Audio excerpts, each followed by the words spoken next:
you.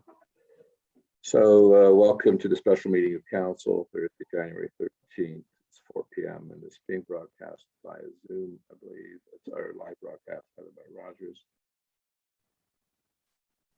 And sorry, apparently I can't be heard. So I'll repeat. Welcome to the special meeting of council, Thursday, January 13th, 2022. Just past 4 p.m. This meeting is being broadcast by Rogers and being recorded through Zoom. I'll call this meeting to order, and I'd like to do the land acknowledgement. The town of Midland recognizes that it is located on land which is the traditional and treaty territory of the Anishinaabe people, now known as the Chippewa Tri-Council, comprised of Bosley First Nation, Rama First Nation, and the Georgina Island First Nation.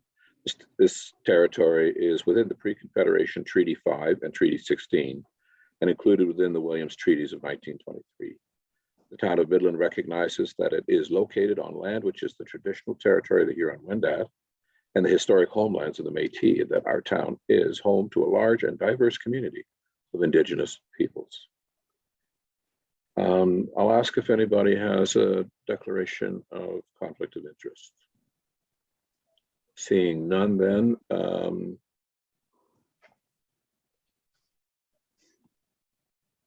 I have a motion moved by Councillor Main, seconded by Deputy Mayor Ross, that the contents of the special meeting of council agenda for January 13th, 2022 be approved.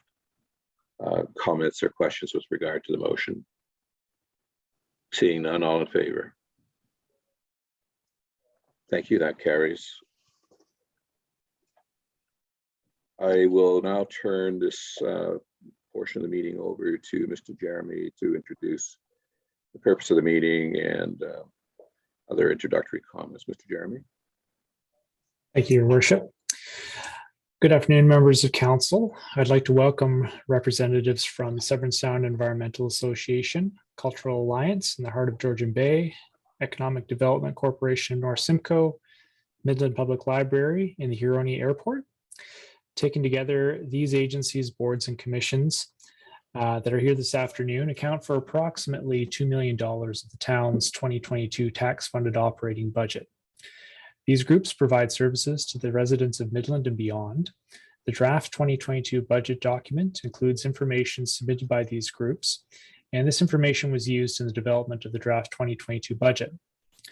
The presentations that you'll be receiving this afternoon are an opportunity for each of these organizations to expand on their submission and provide council with additional information about how the tax dollars will be spent. It's also an opportunity for members of council to ask questions directly of these representatives. The purpose of this afternoon's meeting is to receive these presentations and ask questions. Council is not approving the budgets this evening this afternoon at this meeting. And just as a reminder, budget approval is scheduled for the meetings held January 26th through January 28th. Thank you. Thank you, Mr. Jeremy. I believe the first person up, there'll be a 10-minute overview, the 2022 work plan highlights, followed by a 10-minute council question and answer period. And the first presentation is by Ms. Julie Cayley, Executive Director, Severn Sound Environmental Association. Welcome.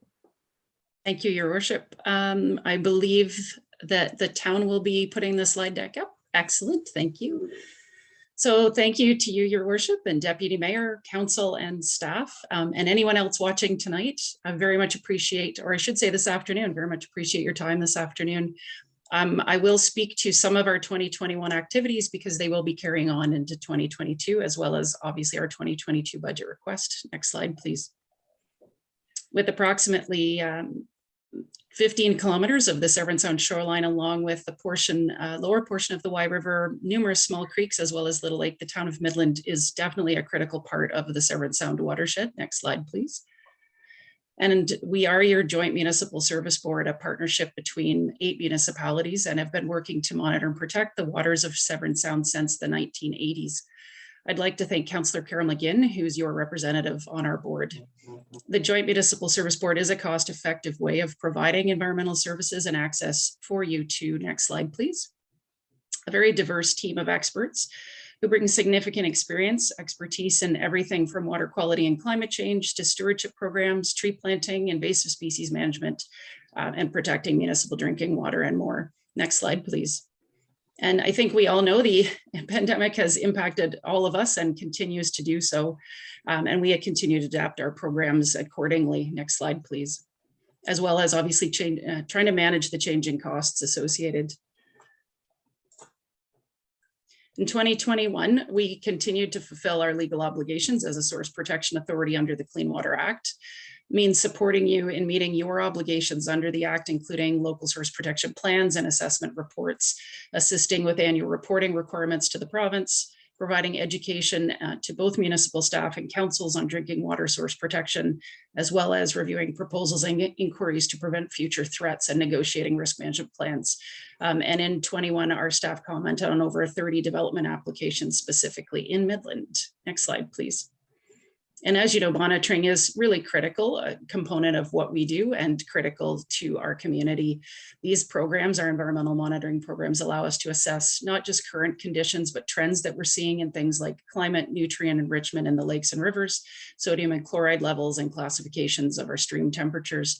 Of note, the staff wanted me to mention that in 21, we did notice in the open water stations, that would be Midland Bay and Tiffin Basin, a significant increase in surface water temperatures. So we have been noting continual increase in water temperatures.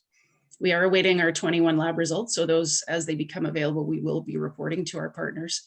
We continued with our citizen science programs. We added an invasive species spotters program and had 3 new volunteers in Midland this year. And we continue to welcome new volunteers. So please get in touch if you're interested. Working with you, we're also increasing our climate and weather monitoring. As you know, you've got a new weather station in Midland, a partnered station. We've also added another one in LaFontaine, and the public can access the weather station information in relatively real time on the SSCA webpage. Next slide, please. We piloted a new format for regular public updates for Little Lake. We've done that in all of our inland lakes, and we'd be happy to provide at any point a presentation specifically on monitoring results for both council staff as well as the public. Next slide, please. After having to cancel in 2020, we were able to once again have our tree distribution program. I can't tell you how excited the staff were to be able to do that again. It was modified to accommodate, obviously, COVID protocols, contactless curbside pickup, with over 500 seedlings being planted by 15 Midland participants in 21. And a big thank you to your township staff or town staff, helping with both the project promotion, providing the site for the seedling pickup. And tomorrow, I believe, is the deadline for tree orders for this coming year for 22. And our invasive species program continued to grow, again, specifically with the help of your staff and making sure that we understood your needs. And we did launch the invasive species citizen science program. Next slide, please.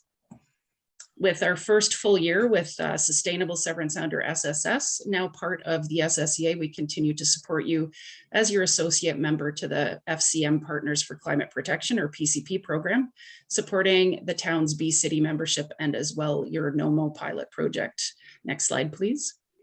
The 2022 work plan certainly includes a continuation of the projects I've just mentioned and program areas that have been covered. Next slide, please. We'll also be continuing to review and input on site-specific plans and developments, broader habitat assessments at the town's request. We recently facilitated an information session on municipal natural asset inventory and valuation. Again, thank you to your staff for helping us bring that forward. And we'll be exploring grant opportunities that may help our partners, municipal partners, undertake that sort of natural asset work, management work. Tree planting and tree distribution program, hopefully still be able to be ongoing this year, as well as continuing to grow our invasive species program, building climate resilience through the SSS project. Next slide, please. I know you have our budget request in front of you for 2022. We worked closely with our board as they directed us in 2022 to reduce our core budget increase from 2%, or sorry, to 2%. So that meant specific to our core, the increase for the town of Midland this year is $2,513. The special projects that are on top of core include risk management services, which you can see here on the slide, the Little Lake Water Quality, Algae and Zebra Mussel Survey, which is an annual ongoing project, the tree distribution program, which is not a direct cost. We ask for in-kind support. and the Sustainable Severn Sound project as well, which has a slight increase as well. Next slide, please. So as you know, our team has the expertise to monitor environmental conditions and emerging issues, and providing this expertise as a shared resource, shared cost is certainly a shared value. And we'd like to thank you again for your ongoing support. And I certainly thank you for your time this afternoon, and I'm happy to take any questions.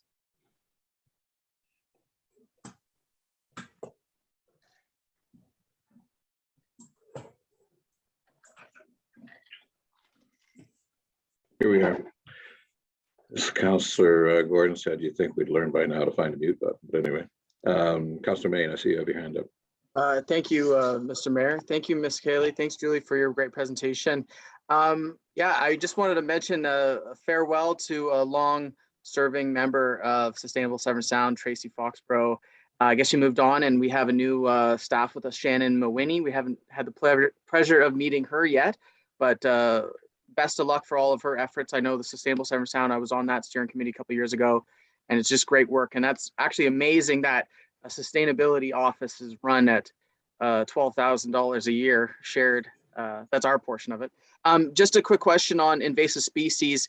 I think, remembering from the past couple of years, that used to be a separate project, and now that's been incorporated into the base budget for SSEA. So there's no additional invasive species project that we're looking at. That's been included in the workload. Through your worship, that's correct, Councillor Main. All right, well, that's great to know. And it's great that there's volunteers, because now that I'm learning about what invasive species are, they're literally everywhere. And I think last year was a big wake up call with the invasive tussock moth, or some people call them gypsy moths, was so gross. And I think if you use that analogy, that the moths were invading every square inch of our ecosystem, if you try to use that as same analogy for all the other aquatic or plants or glossy buckthorn, our whole ecosystem is completely overrun by invasive species, and it's certainly becoming a huge issue. And identifying it is good, but we certainly need to start pulling some of these things out of the ground, Phragmites and glossy buckthorns and stuff like that. So best of luck with you and staff on working with that, because there's lots of invasive species. So thank you for that. Thank you. Thank you, Councillor. Deputy Mayor Ross. Thank you, Worship, through you. Thank you very much for the presentation. And to just touch on the gypsy moth, I apologize. I know there's another term we're supposed to be using. I'm very sorry. I'm not sure what that is, but I was told that the cold weather actually slows them down. And if we have a few days at -30, it may help slow it down for the following year. Maybe a rumor, may not, but maybe you could touch on that. And secondly, Bee City. I'm very proud of Midland for the Bee City. I see that Tiny had come on board, and they're now a Bee City. Is there any other municipalities that will be following suit? Thank you, through your worship, to Deputy Mayor Ross. So first of all, to help with the word, we now affectionately refer to it as the LDD moth, but we understand that once again, that name may be getting changed. So stay tuned. In terms of, and you mentioned the cold weather can impact them. There's certainly, we did see some natural die-off, and the staff did do a survey, which they summarized and have provided to your staff as well, indicating just what we saw in the egg mass survey in the fall of this year, which wasn't all bad news. So we're hoping it correlates out into the future. Yes, absolutely. But yes, no end to them. And I'm sorry, I've missed your second. With regards to the Bee City, I know right. Midland is Bee City, Tiny's come on board. Is there any other municipalities that will follow suit? I think it's a great program. Yeah, thank you. I believe Georgian Bay Township has been a Bee City for quite a while, and I would have to double check on the rest. No problem. I just thought I'd ask while you were here, but thank you so much for all you do, and have yourself a happy new year. Thank you. Thank you. Thank you very much. Councillor Gordon. Thank you. I just wanted to echo all the hard work that your organization does. The collaborative approach really makes sense, and it saves everybody money, all the stakeholders money. The fact that we work together as all these municipalities. And also congratulations for a 2% submission to us. That's refreshing when you look at what we're looking at municipally, of really effectively a 6.2% increase in spend that blended down becomes 4.82. it would be even more horrendous, if you'd come in higher. So thanks for crunching the numbers, doing what you can, finding efficiencies given the pandemic and the problems we're faced with. And I have no contention at all in supporting your 2% ask, just to let you know. Thank you, Councillor. Any other questions, Councillor Main?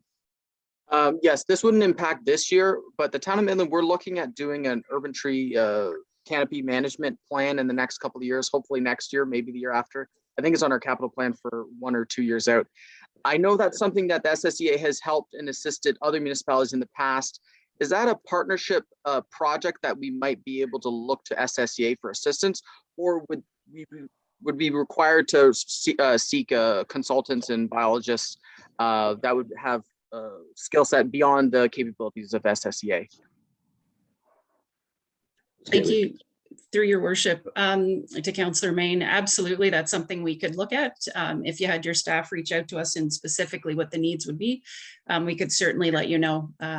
But my assumption would be with the biologist and tree expert we have with Michelle Hoodland that we would certainly be able to give our thoughts on that. Thank you. Thank you. Further questions? I have just one, it's a curiosity thing more than anything. You mentioned that you've done an egg mass survey this fall. What's the prognostication for LDD moths in 2022?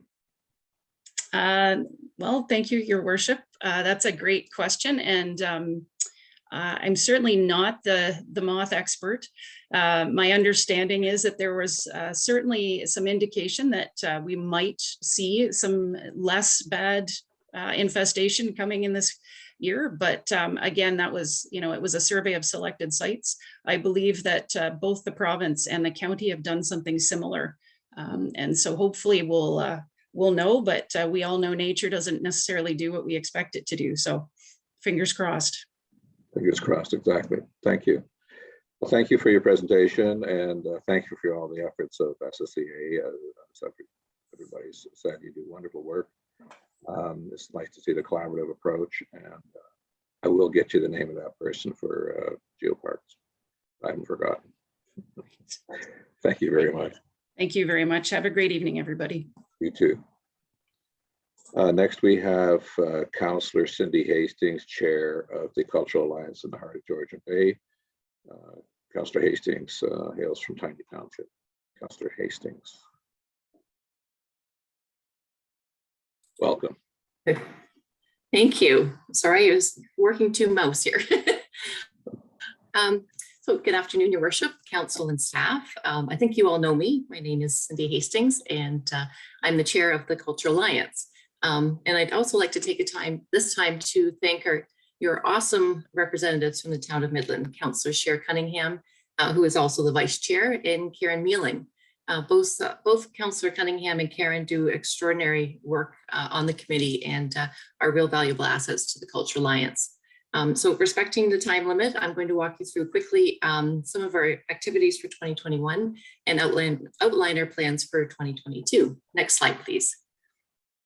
So despite the continued challenges of COVID, our committee remained very active in 2021. We remained true to our mission statement and continued to focus on our strategic priorities. Next slide, please. So one of our big projects for last year was the culture asset mapping project. So as you may recall, we were successful in securing $75,000 through OTF to create a cultural asset map for our 5 communities. So through this ambitious project, we were able to identify and map a broad range of cultural assets, including cultural organizations, artists, heritage buildings, natural heritage, and intangible assets like stories of our area. So working with our consultants, Stantec, we created a base map and added points using existing data from other sites. And for the balance of the content, we engaged the public to add points to the map. And we hosted a series of online workshops to show residents and organizations how to add this information and navigate through the map. The public engagement process is actually what sets us apart from other areas that have done asset mapping projects. And this important base map will be able to be used as a reference for our residents and also for the creation and promotion of cultural tourism activities. Next slide, please. So we've selected a local videographer through an RFP for a video project. We were able to redirect some of our OTF funding for the mapping project that was earmarked for cultural celebrations that we unfortunately couldn't have. What we'll do is we'll use these videos to provide additional content for the asset map, which merge nicely with our plans for the Living History Project. And using the videographer, we'll collect stories from select individuals from each of our 5 communities that will be preserved for the future and linked to points on their map. And this application is now up on our website. Next slide, please. So hashtag 30 Days of Culture happens each year throughout the month of September. We encourage residents to engage in one cultural activity each day and post on social media. So last year we incorporated a scavenger hunt utilizing the asset map. And each day in September, there was a different question that required residents to refer to the map and find an embedded code. Next slide, please. Through a granting process, the Cultural Alliance was able to support a variety of community organizations to increase cultural opportunities for our residents. In 2021, there were 2 opportunities for the groups to apply. The first was to enhance an existing community event with an additional cultural components, and they're listed here. Next slide, please. And the second was for activities that supported hashtag 30 Days of Culture and Culture Days in September. Next slide, please. The Cultural Alliance provided support to OMCI, Summer Emerging Artist Program. So this is an organization that provides high quality early work experiences for youth in Canada. Candidates aged 16 to 30 are given paid employment or receiving music industry training and skill development, performance, and artist development opportunities. Next slide, please. So we had originally planned a series of in-person meetings, and since we're unable to meet in person again, we provided a variety of online offerings for creative individuals, organizations, and residents. Next slide, please. Our Inspirational Peoples project celebrated 2 exceptional individuals from each community with a banner and plaque, and John French and Jamie Hunter were selected for the town of Midland. Next slide, please. So promoting culture in our area remains a key focus of what we do. We enhanced our website, increased social media presence and engagement, and our communications committee has started adding blogs to our website to add some additional content. We also continue to with our biweekly newsletter, Everything Culture, and if you haven't signed up, I'd encourage you to do that. Next slide, please. So we have lots of exciting plans for 2022. The virtual conference that we did back in 2020 was a remarkable success. So we secured speakers from across Canada and the US, and we're able to reach a broader audience by hosting online. This is a biannual event due to the amount of work that's involved. Plans are already underway for a hybrid conference. So last time we focused on navigating the business of culture through the pandemic, and this year we want to focus on re-energizing the cultural community as we hopefully come out on the other side of the pandemic. Hometown Tourist, again, was originally planned for spring of 2021.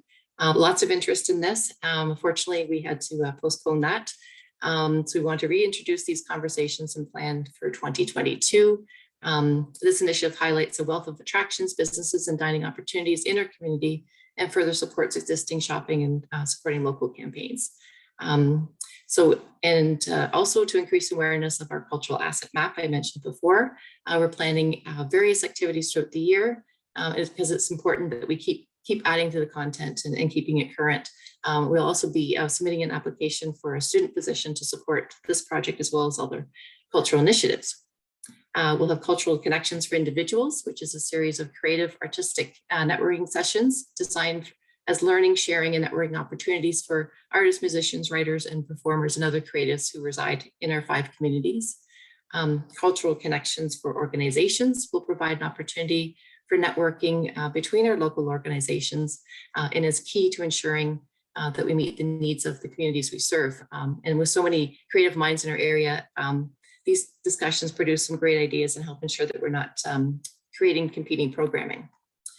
And lastly, we're continuing with the granting to community organizations, and we have redefined our granting process and look forward to supporting more organizations in 2022. And we currently have plans to support 8 fantastic initiatives in the 5 communities. Next slide, please.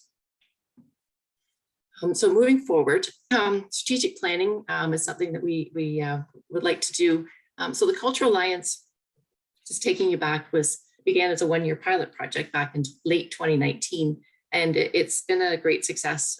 All 5 councils that make up the Cultural Alliance really should be commended for having the foresight to create this collaborative approach to culture. And we've actually been contacted by other municipalities that want to understand how we achieve this. So the initial terms of reference were developed using the cultural plan that was created by the town of Midland as guidance. And we had 1 council member, 1 staff representative from each community participate in this. So since our conception, our work has evolved, and we feel that it's necessary to evaluate our role and ensure that we're addressing all the cultural needs within our 5 communities. So, and also it's more important than ever that we support one another, ensure that we have the voices of our Indigenous residents as part of every conversation and project that we do. So we want to revisit the composition of the committee just to ensure that we're achieving this. So based on what I've outlined, we feel it's necessary to go through the strategic planning process within the next couple of months, and we'll be engaging all 5 councils and stakeholders within the communities. Hopefully with the completed strategic plan, we can update the terms of reference, stay focused on our community's needs, and be in a strong position to apply for a GROW grant from OTF once this funding is open again. And staff support.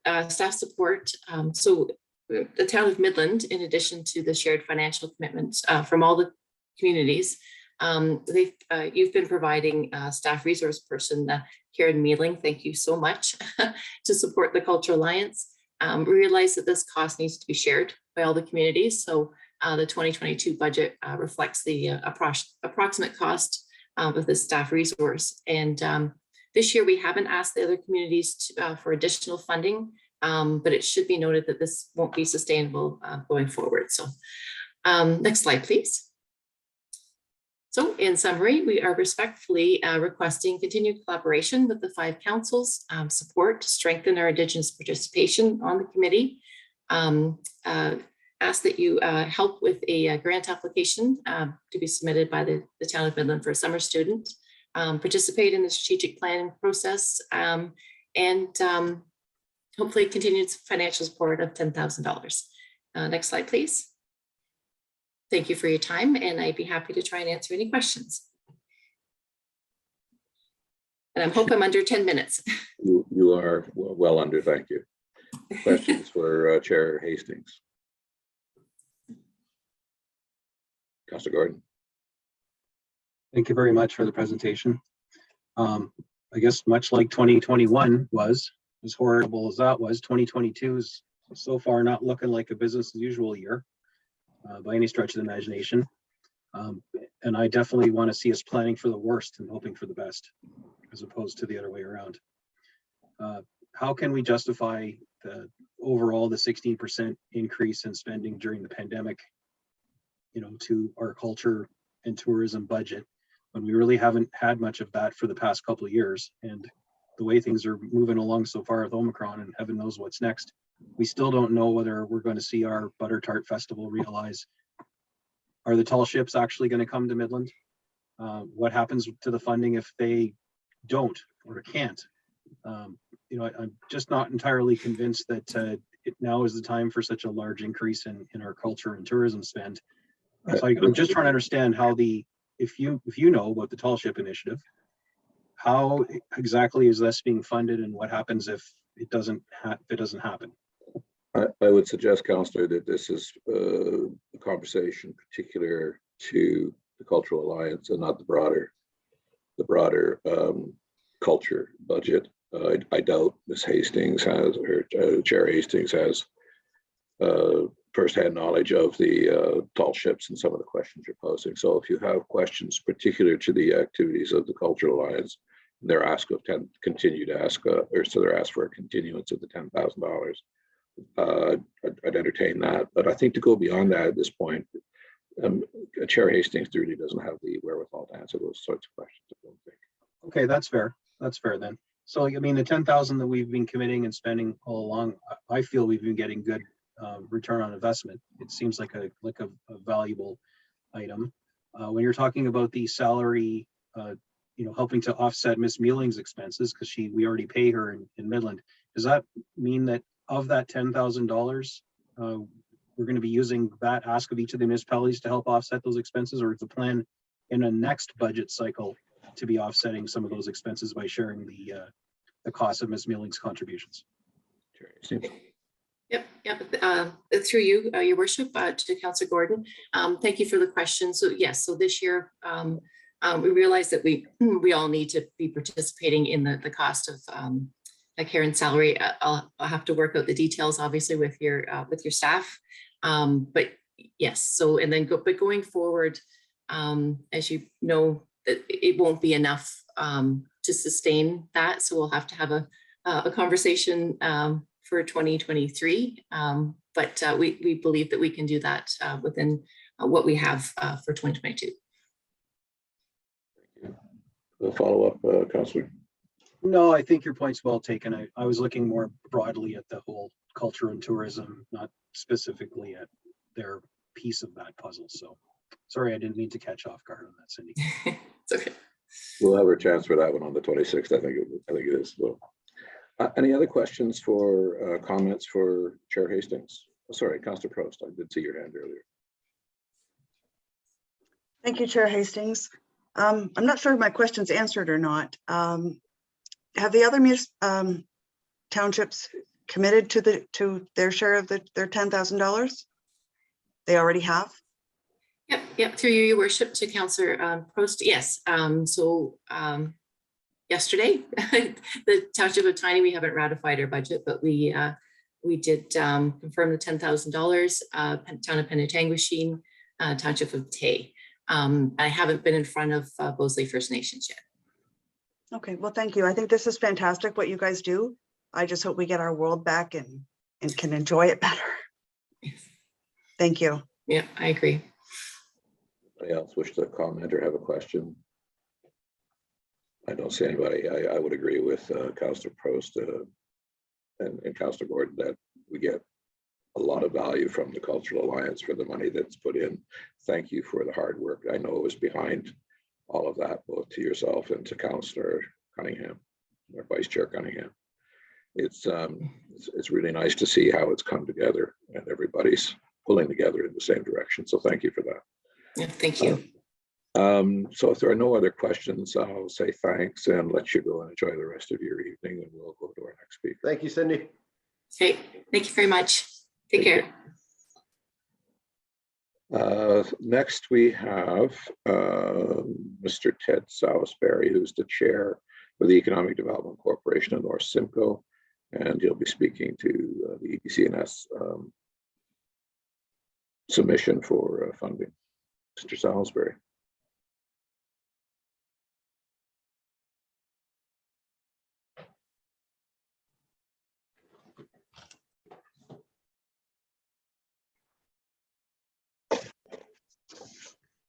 Mr. Mayor, I'm hoping you can see me. I cannot actually, but Oh.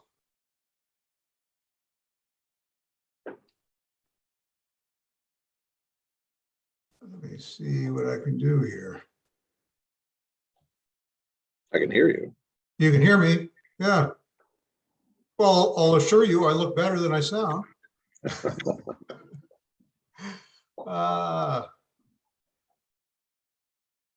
This is very odd. I've never had a problem of the video. Try this. There we go. There you are. There we are. Okay, well, that's a lot better, isn't it? Good afternoon, Mr. Mayor and members of Budget Committee. I'm not sure if you're committee or council, but notwithstanding, good afternoon. My name is Ted Salisbury. I'm the chair of the Economic Development Corporation of North Simcoe, EDCNS. Being appointed to the board in 2020 and elected chair about 7 months ago. I'm a resident of Penetanguishene, and I need to tell you that I grew up in Midland many years ago. My background is primarily in municipal management. I've previously been responsible and accountable for economic development, tourism, business resource center in a large urban municipality in the province. So that's been part of my portfolio, among other things. Can we go to the next slide, please? The EDCNS board is governed by both elected and community representatives of the 4 municipalities, Midland, Penetanguishene, Tiny, and Tay. Your representative is Councillor Cher Cunningham, and good afternoon, Cher. Good to see you. Our vice chair is Paul Maurice from Monpiero Farms in La Fontaine, representing agriculture. And our secretary treasurer is Mark Loesch of North Simcoe Tootle, representing advanced manufacturing.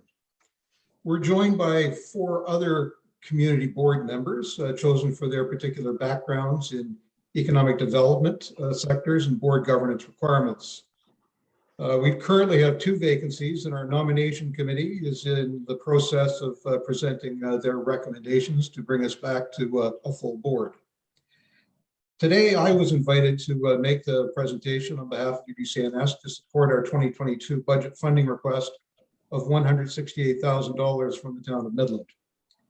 Next slide, please. Well, there we are. Look at that. I'll let you scan the membership, see if you can figure out who's who. But these are the folks that I have the privilege of working with and participate quite fully, representing a broad cross-section of our peninsula. Next slide, please. This year's request represents and remains the same as it was for 2020 and 2021. This is in accordance with the funding formula which was created to fund EDCNS on behalf of the 4 municipalities which make up our membership. We are known as the Power of 4 and represents a very unique business model in the provision of economic development across several municipalities. And having been in the muni world for over 30 years, it truly is a unique funding and service delivery model. The funding model was established after inception at 0.75% of the municipal tax levy for each municipality. The budget request uses Midland's approved 2020 levy. As a matter of history, EDCNS was incorporated in 2014 with startup funding of $423,000 from the county, with the intent that the municipalities would gradually support the economic development program at an increasing level as the county removed their funding. Could we have the next slide, please? So there, what you see is just a graphic representation of what has taken place since 2014 at inception, the gradual increase in the municipal funding component, the reduction of the county and their withdrawal in support of the program, and where we're standing at in terms of 2022.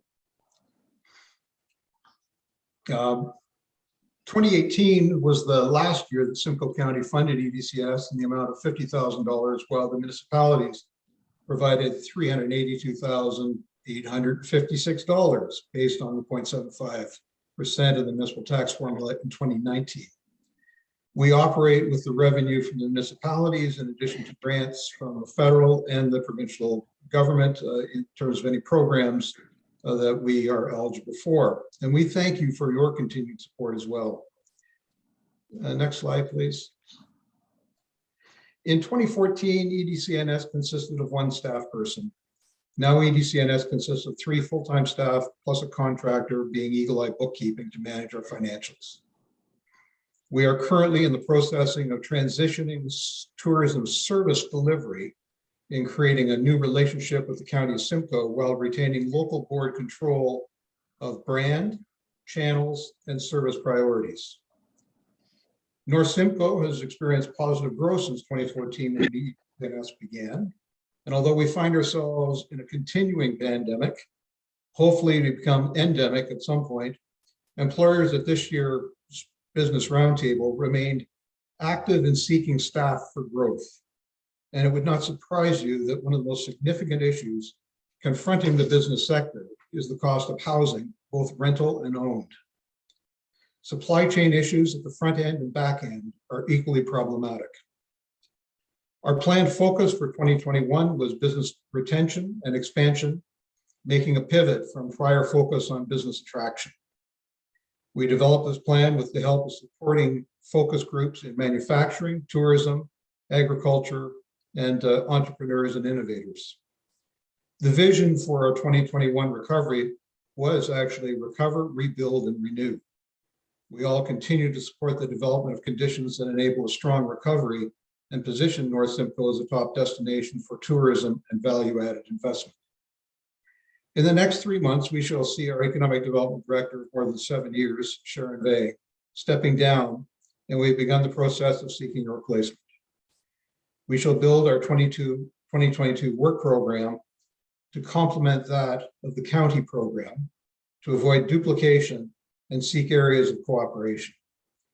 I've had discussions with the local CAOs, and I've undertaken to ensure a strong, perhaps stronger, line of communication as we move to transition out of the current environment. Of the total municipal funding from all our members, the $168,000 is the request from Midland for 2022. In totality, we have budgeted $230,000 for administration and $240,000 for programs, which leaves a small deficit of $64,000. We do, however, have carryover funds intended to sustain the corporation until funds flow as a result of each municipality approving their respective budgets for 2022.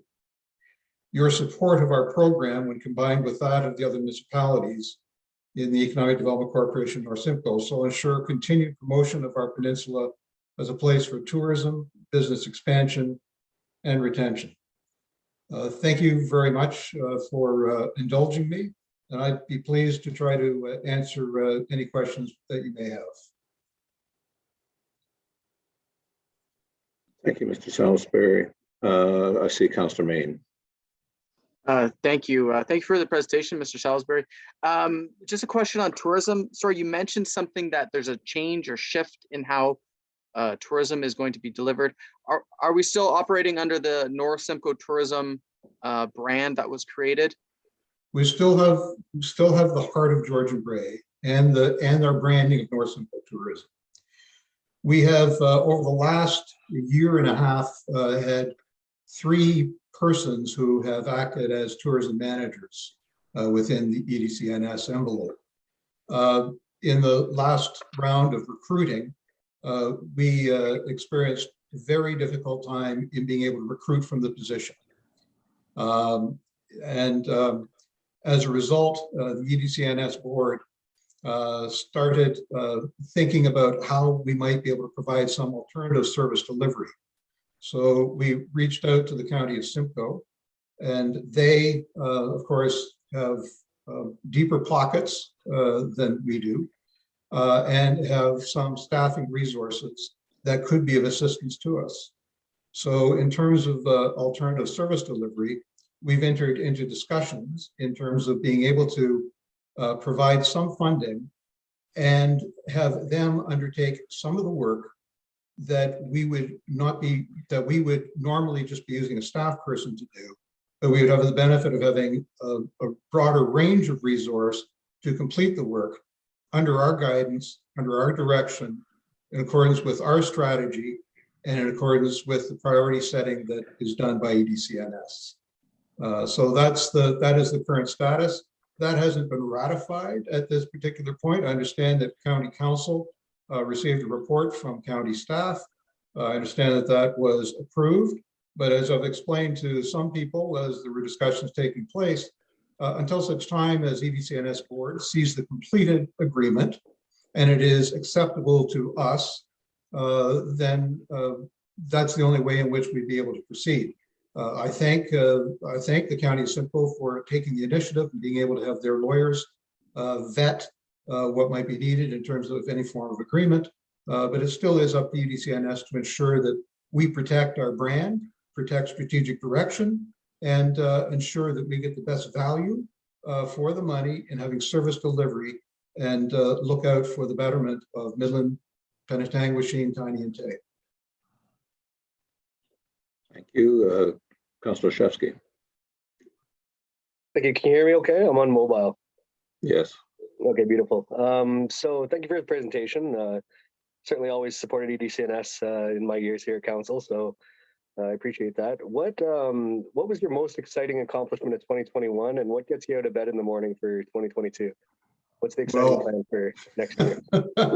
I'm the chair of the committee, so really what gets me out of bed in the mornings for the entirety of all the summer, spring, summer, and fall months is I go to work. I retired, and I'm sad to say that I failed retirement. So I'm actually an employee of Maple Leaf Marinas, one of the fine employers in Midland, Penetang Machine, and so on. But in terms of economic development, I have to say that, look, I grew up in Midland, retired, and decided that, and by choice, made the Midland Penetang area my home again.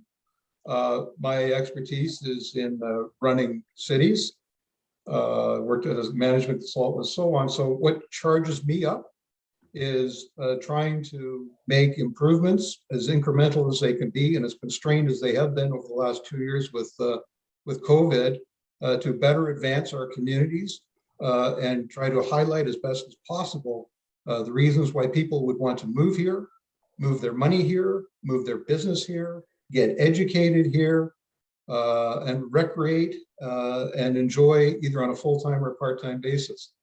Those are things that get me charged up. I think there's a tremendous future for our peninsula. I think it's always, and I've said this to many municipal councils, it's only a matter of time before you truly get discovered. And I think we're at the age where we will become discovered. I think we were many years ago, and I think there's tremendous opportunities. And I only have to look at the Midland waterfront to see the huge possibility that you have in attracting something that's special and something you want, not something that just lands in your lap. Good follow-up, Councillor Olszewski. Yes, thank you. I guess I'm looking for something a little more specific. What in 2021, what would you tell the public, the residents of Midland, that was the biggest bang for their buck in terms of their investment in EDC&S in 2021? And Well, why should they invest the same amount of money next year? Well, I would encourage you to invest in economic development because if you ignore it, it just doesn't happen by itself. You do need an office that has a point person and the range and variety of opportunities for people to do the research, because they don't actually drive up and sit on someone's desk anymore. So I think our multimedia display, if you go to our website, you live it, we live it, you love it. Look at some of the amazing video that was done last year and this previous year. Actually, very, very good, very high quality. I put it right up there with some of the cities that I've been involved with. We had to scale back in terms of we haven't been able to run a prosperity summit, but we were able to run a virtual roundtable concerned with industry and representatives from government, the provincial government. Jill Dunlop attended. We had a very good session. We were able to have a face-to-face with industry leaders in our community, understand what they were going through, understand some of the things that are actually new in economic development that I would have never thought of 10 or 15 years ago. And when I mentioned housing, the cost of housing, rental accommodation on a short-term basis, some manufacturing industries trying to attract management positions and not being able to secure them on the basis of the lack of housing and available housing. That to me is somewhat distressing. I don't have the answer to it, but I think it's valuable information. And you need to have vehicles such as EDC&S to actually dig that information up, process it, advise governments, all governments, and have them chew on it to see whether or not what actions they can take. So we're going to continue to do that. I have to suggest as well that we're going to be hitting the reset button on EDC&S, trying to get back into some of our core, hopefully in terms of core issues. Of course, you are aware, as what I've said, is we're changing up some of our staffing as well. So that will put us in a position, I hope, to hit the reset button and refresh and come back bigger and stronger. Thank you, Mr. Salisbury. Okay. Councilor Gordon. Thank you very much, Mr. Salisbury. Avoiding duplication of any services with the county is absolutely critical. I applaud the fact that you've come with a 0% increase as we remain in the grips of this pandemic. And no doubt you've seen the financial state that our municipality appears to be in that's led to this staggering proposed tax increase for 2022. I know your component is a small part of it, but I mean, we got to look at every penny we're spending to try and get that number down to something that is reasonable. Housing issues, the lack thereof, supply chain problems front and back, and the employment deficits where people are just unable to find staff are totally beyond the direct control of our local ratepayers and our municipality. And we can't be expected to solve these national or global issues with local tax dollars.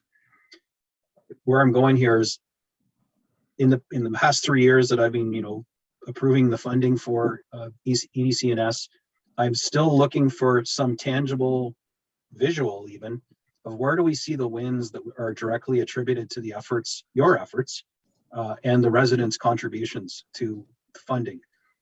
What new businesses have come as a result that we can chalk up to, hey, this is if it weren't for EDC&S, this would not have happened. Is there a sell sheet or something that we can show amongst ourselves and our residents that shows this is why we fund you? And I'm not trying to trivialize the challenges that you've faced and the fact that you've pivoted. Those videos were really good. I still have a love my local license plate thing on my car. The funding that you guys came up with, or the creative ideas for the Lexan shields and to help businesses out with COVID restrictions, those are all really good initiatives, and it was a great way to pivot and spend the money that you had given to you. But in your core raison d'etre, I guess is what I'm looking for. Where are the wins that we can say, if it weren't for EDC&S and the fact that the vision was to create you and to keep funding you, we wouldn't have X, Y, and Z. Does such a document exist, or is there a resource like that? Well, I don't want to sound saucy, but in direction that I provided to economic development managers, directors, business resource centers, and so on, I suggested that every time they touched something that they could in any way say they had a part of would be to put it back out and document it so that we could make others aware. I don't think EDC&S is actually doing that, but that is one of the few ways in which you're able to demonstrate that you had some hand. We monitor hits. So with websites, I was on the website today, I go through the website. We monitor hits in terms of who's looking at what. We can do follow-ups on them. So from the standpoint of looking, and that's how people are doing research these days. People go onto the internet. So we need to have a very strong presence when it comes to showing our technological face. Then from that particular point, it's as anyone comes to EDC&S and they get information, then you sometimes don't know what you might say or the information that they receive that actually makes them consider a move and an investment. And I've seen it time and time again. I've been on trade missions where I've been in a foreign country, and by virtue of the fact of merely showing some pictures of the landscape, the industry said, well, we were kind of looking, we wanted to be by the water.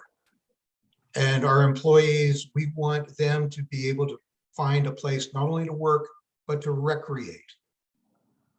And just in that, they made a business decision that they were going to do a relocation. It's amazing what can happen. And so I'm not suggesting that we have to go to Italy and show them pictures. They can come to us and go online and look at the wonderful videos, the photos that we have, and the information that we have to be able to do that research. And then as soon as we get a contact, then we're able to try to capture them. And that's kind of the way economic development works. So we are at the 20-minute mark. We have time left from other presentations, so there's 5 minutes left for the question, Councillor Gordon. Thanks. I just had a quick follow-up, if I could. Your Worship, it's about their website. I've been on your website. It's quite a nice site. I've seen it evolve. There's a lot of promotion about commercial real estate, for example, it's for sale, which makes sense.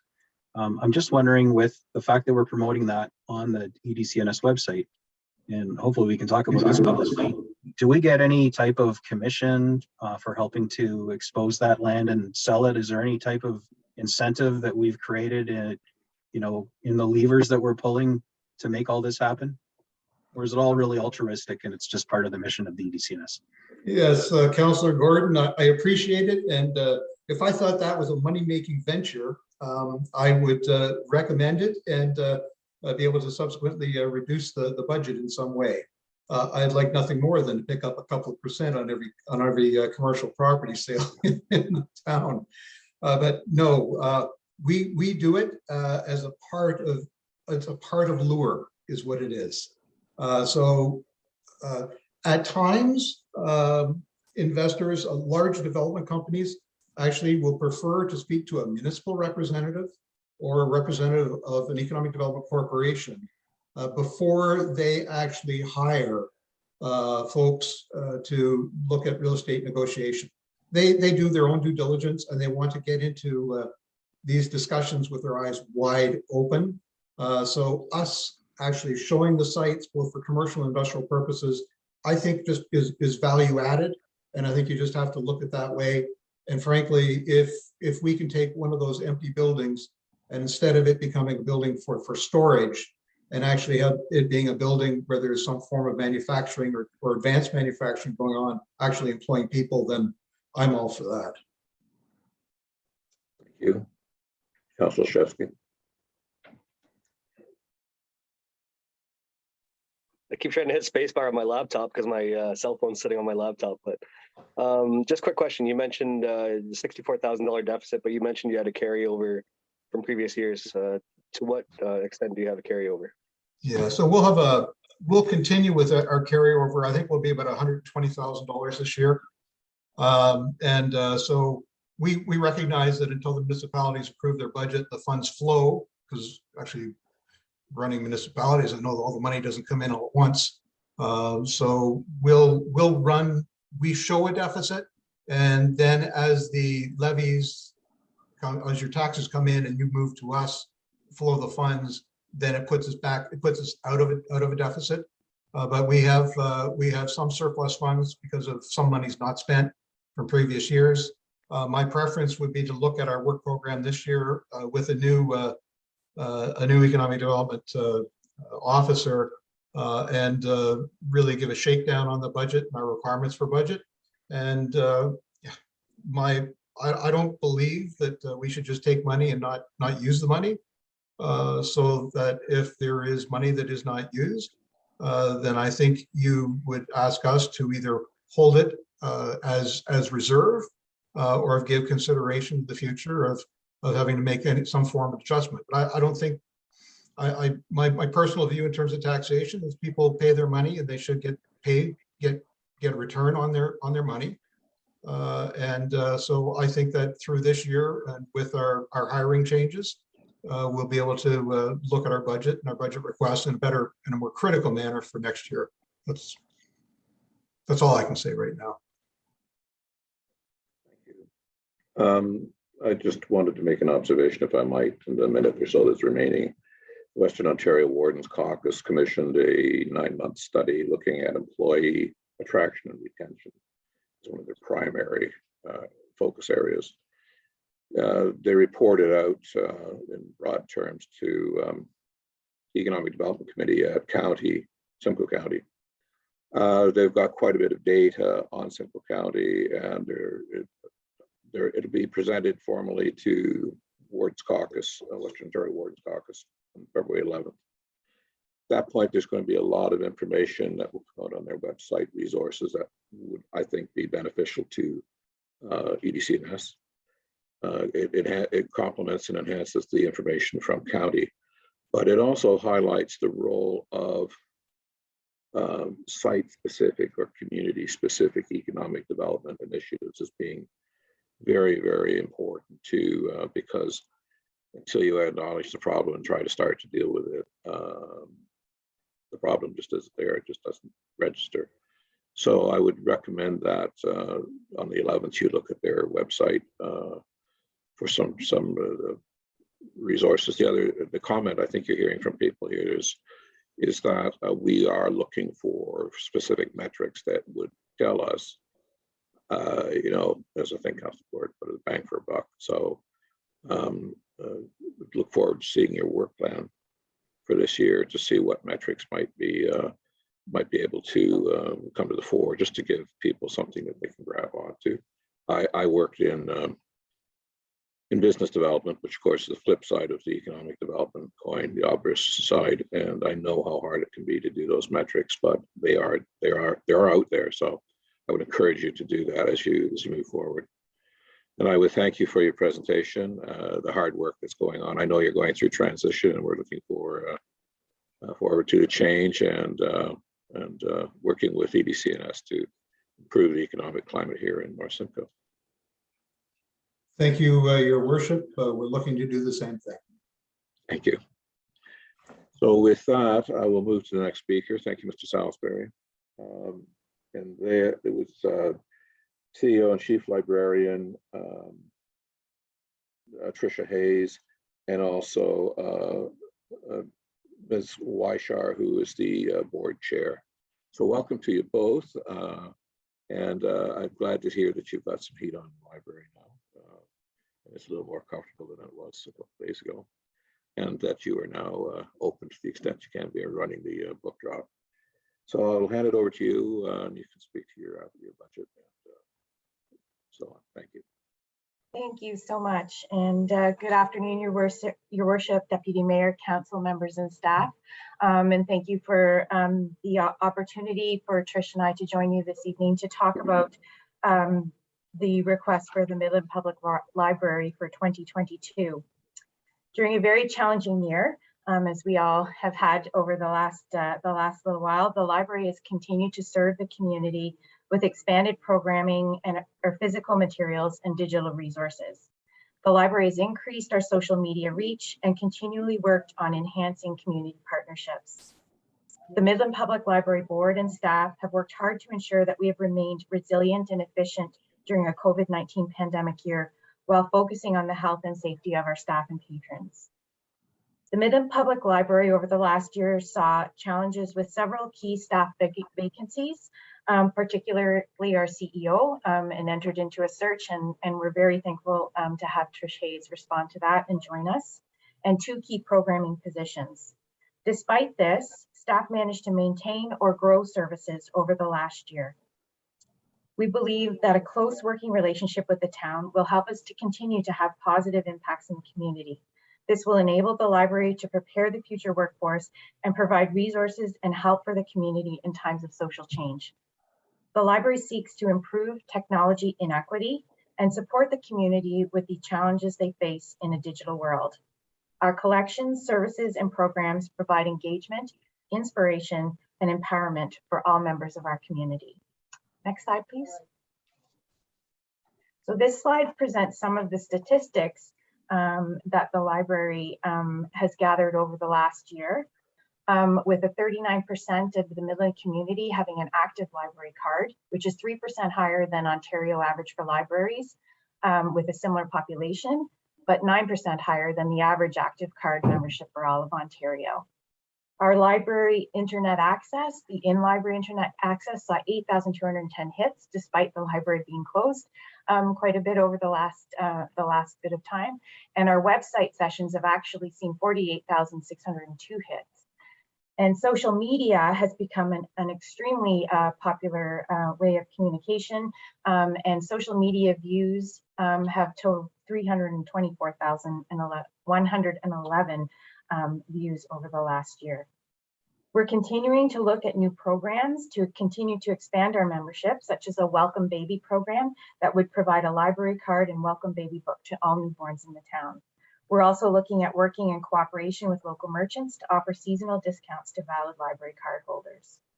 As I mentioned, social media has become an important part of our outreach to the community during a year of COVID. The library will be doing a circulation analysis over the next bit to ensure our collections reflect the interests and usage of the community. We'll be adding a new media format of audiobooks on MP3 players, which is an easy to use all-in-one device that we feel will especially be beneficial to our senior population, commuters, and will continue to facilitate literacy. Our Wi-Fi hubs continue to be an essential service to provide internet connectivity to those working and schooling from home. Next slide, please.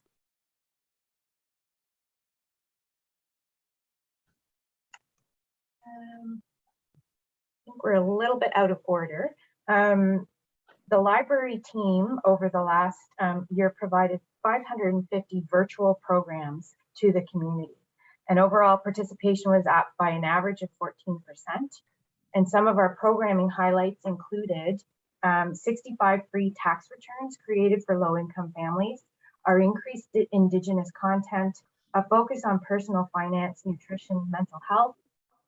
Our Family Literacy Day online content had 1,090 views from Midland residents. The library provided a free virtual visit with author Eric Walters. The library staff is committed to developing high quality, high interest programming while ensuring that we also focus on programs that provide positive outcomes for the community. Some of the new programming plans include Engage, Inspire, Empower Book Club with Wine, Women, and Wellbeing to help promote female-owned businesses in the area. Take and grow kits in small containers or garden tops to help offset the rising prices of food. Maker programs that provide warm clothing for those in need. And as well, this Christmas, we had our first giving tree that provided community members in need with 194 articles of clothing, 161 hygiene and miscellaneous items. The feedback from our community has been so positive, and library staff continues to monitor the feedback to guide our services moving forward. And there are a few examples of these comments on the slide. Next slide, please. Oh, yeah, we were a little bit out of order. So I've already spoken to this slide in terms of the amount of programming that we've had. Community partnership remains a strong strategic goal for the library to increase our capacity to reach broader audiences and leverage our resources. Some of the key relationships that we have developed or maintained over the last year include the North Simcoe Youth Wellness Hub, the Boys and Girls Club, Community Living Huronia Development Service, Rotaract, Little Free Libraries, and the Working Women Interview Series. The library will actively be seeking to expand our partnerships in 2022, and some examples include our not-for-profit partnerships, including the Guest House and Huronia Transition Homes, seniors outreach and programming to local long-term care and senior residents in Ascanonia and Georgian Shores, business and corporate relationships, and the library has already started, as mentioned, partnering with Wine, Women, and Wellbeing to promote local businesses owned by women. Next slide, please.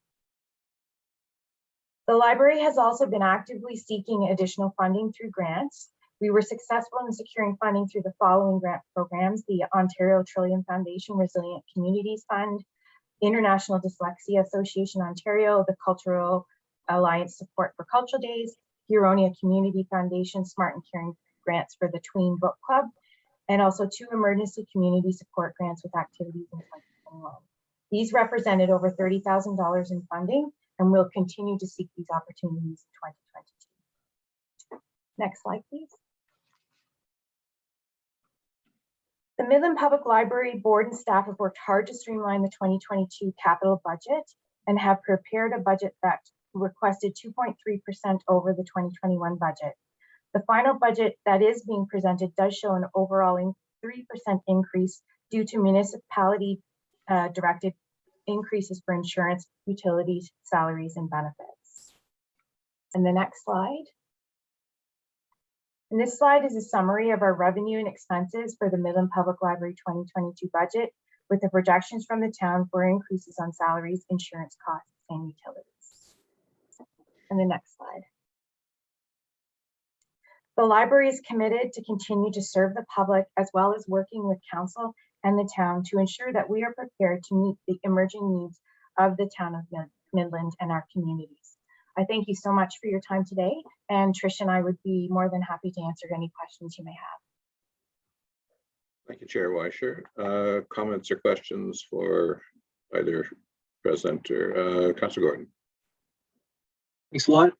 Great presentation. I've always been an ardent supporter of the library. The fact that you guys provide so many different services to different segments of our community that you wouldn't expect would use a library. And I heard our last chief librarian and CEO, boasting, and quite rightfully so, about the uptake of the number of people with library cards that use our services. So that's good. And to the people that, it's easy to throw the library under the bus as a big expense. It is a public service, often to some of our most disadvantaged residents, much like public transport and other things that are costly, and they need to exist. And I know there's been a review of library services throughout the county that the county ultimately, when given the opportunity to collapse and implode a bunch of things, opted no. They collectively saw the wisdom in keeping the libraries and the system we have intact.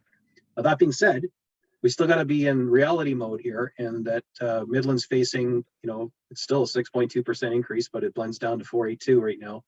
And we're looking for any ways, or at least I am, any ways we can try and thin this down to something that's a bit more, palatable. So a 3% increase for 2022. This is a question I hadn't asked all 2021, but I mean, did you guys lay any of your staff off during the many months of closure, that were through no fault of your own? What kind of cost mitigations did you do in 21, and what's planned for 2022 if things go wacky while you remain closed, again, through no fault of your own? That's my first question. I have a follow-up if I could.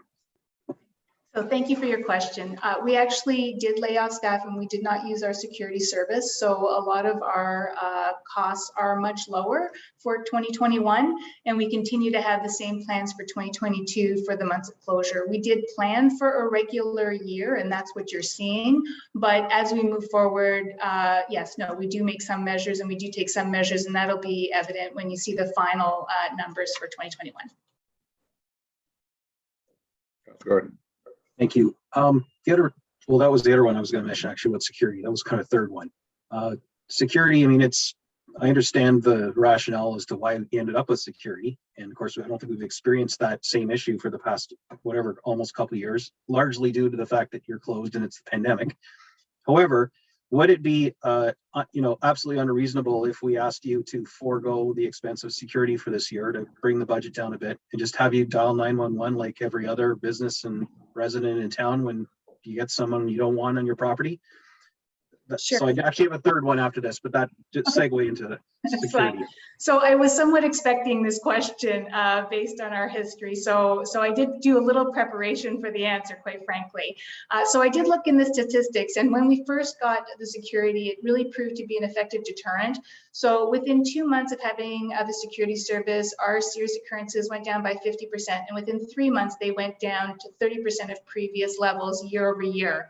So it is a very effective deterrent for us. However, even with the police presence, even with decreased foot traffic downtown, and some of the community services being temporarily relocated outside of the core, the library has still experienced a number of serious occurrences since opening just in June of this year. And we do keep record of these things. So I did go and have a look at what's been happening since I'm fairly new myself. So the incidents include calls for police involvement, people being issued non-trespass orders, persons non-compliant with these non-trespass orders. We had a restraining order, and we also had a visible weapon in the library. So I believe it still remains essential, even though I think, looking at it logically, you would expect things to be decreasing, but we're still seeing so many serious occurrences that are very threatening to the patrons and to our staff. I still think it continues to be a necessity in the library. Now, that being said, I have been in touch with the security agency, and I've been working with them to provide me with ongoing data. So we now have little markers in the library. Those markers are assigned to a special little computer they carry around, almost like a phone, where they scan it, and they also put in their information and the incidents they're finding. That all comes to me now in a report, in a spreadsheet monthly. So I can now track how effective and what's happening. So along those lines, if we do find that there's ever a decrease and we don't need it, I'd be happy to cancel it. I'd be happy to change those arrangements, and we will continue monitoring for that opportunity. Ms. Hayes, Councilor Gordon, your third question. That's fair. Yeah, it was something you mentioned about the tech and equity service you're providing. A Wi-Fi hub for home use. Like, could you explain what that is, what the costs are, and where I find those on your budget item? It's something I didn't know you did. And those are in, I'm sorry, I have to find the line, being a little bit new. Those are found in materials and supplies for 2022. We actually switched the line that they appear on. So those are hubs that they can take and get Wi-Fi service from home or from anywhere if they don't have it. We have 20 of them circulating. There's constantly reserves on for them. The need is so high, but it allows people who can't normally afford or don't have Wi-Fi at home to take the hubs and use them on a rotation basis.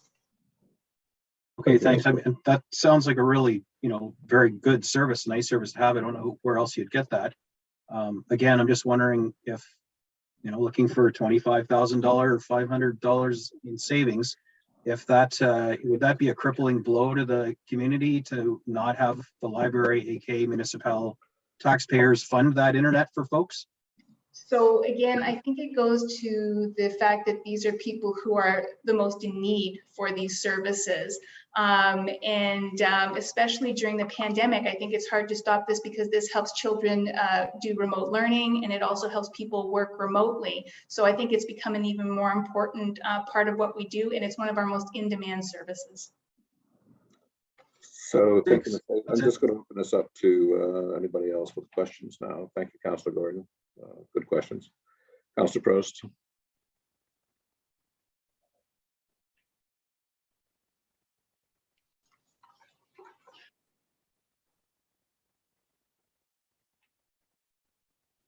Sorry, my mouse was acting up. I just don't see it in the budget. I'm just wondering if the chair receives an honorarium or if there is nothing. Okay, so that's why it's not there. And I've got so many things that I'm thinking about. I can't remember seeing the on the budget, the money that was saved from not having to have security last year. Did that go somewhere else? No, sorry. For this 2022 year budget, we were asked to prepare as if we were going to be open. The savings for not having the security guard will show up in the end financials of the 2021, which aren't being reported yet. That you don't have the audited results for those yet. Okay, thank you. Thank you, Councillor. Thank you, Ms. Hayes. Any other questions from council? Don't see any. I have to personally, I feel that the library since 14 and going forward has done a remarkable job of cost containment. And while containing costs, remarkable job in terms of increasing service capacity to the community, including in particular the Wi-Fi access. I think that is such an enabling thing for people in the community, and I would support not cutting that out if you possibly could, despite the desire by all of us, I think, to see if we can reduce the levy.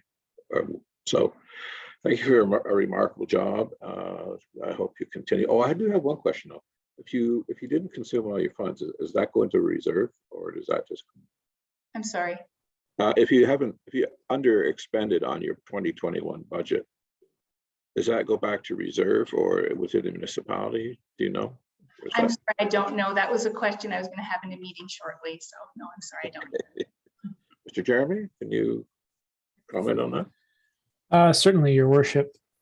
With respect to the library's surplus, when we report that on the year-end results for the town overall, there'll be the option of sending that to reserve. Now we can put it into a library specific reserve, or we can put it in general reserves. Typically for something like this, I mean, we try to, given that the library is likely to have its needs operationally as well, I think our opening recommendation would be to put it into a library reserve. But of course, it is discretion of council on how we ultimately dispose of those things. Thank you, Mr. Jeremy. And there's one meeting and more meeting. You don't have to go to Ms. Hayes. You have your answer. Thank you for your presentation, and thank you for the wonderful work that you're doing on behalf of the community and the council. And as I say, look forward to a more normal 2022. They're saying that we should get a peak around the end of January and then start to see things decline in terms of rates of infection. So fingers crossed. And have a wonderful 2022. Thank you so much for all your time. Thank you. Bye-bye. Thank you. Our next presenter is Mr. Cooper and Mr. Premate from the Huron Municipal Airport Board, and I'll turn the floor over to those. Welcome to both of you. Thank you, Your Worship and council members and staff. I'm Don Cooper, Chair of the Huron Airport Commission, and it's been an eventful year for the airport. Despite COVID, airport activities have been at an all-time high, and we've had challenges. We have 2 full-time staff. That's our total complement. We have 3 part-time staff. Both full-time staff left us this fall, so we had a challenge to find replacements. That was our manager and our senior technician, who knows all about all the machines that we have around the airport. I'm happy to report we have managed to hire excellent candidates for both positions. Zach Premate is our new manager, and he has extensive airport management experience. He's going to be handling our presentation today and has promised to take less than our 10-minute allotment. So Zach, over to you. Thank you, Don, and thank you for council for letting me present tonight. And I'd just like to say a quick thank you to David Deneau and Cody for sitting and taking their time on the Huron Airport task force. And I can't wait to make this airport a more valuable asset for all in North Simcoe. On to the next slide, please. Oh, I think we jumped one.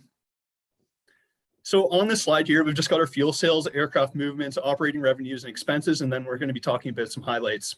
So just to get into the meat and potatoes, jumping down to the operating revenues and expenses, municipal contribution has stayed, if you look at that blue line, it's stayed fairly steady over the past 5 years. And if you take a look at the red line, we have, with the revenues, it's been slowly increasing for the airport, which is great to see.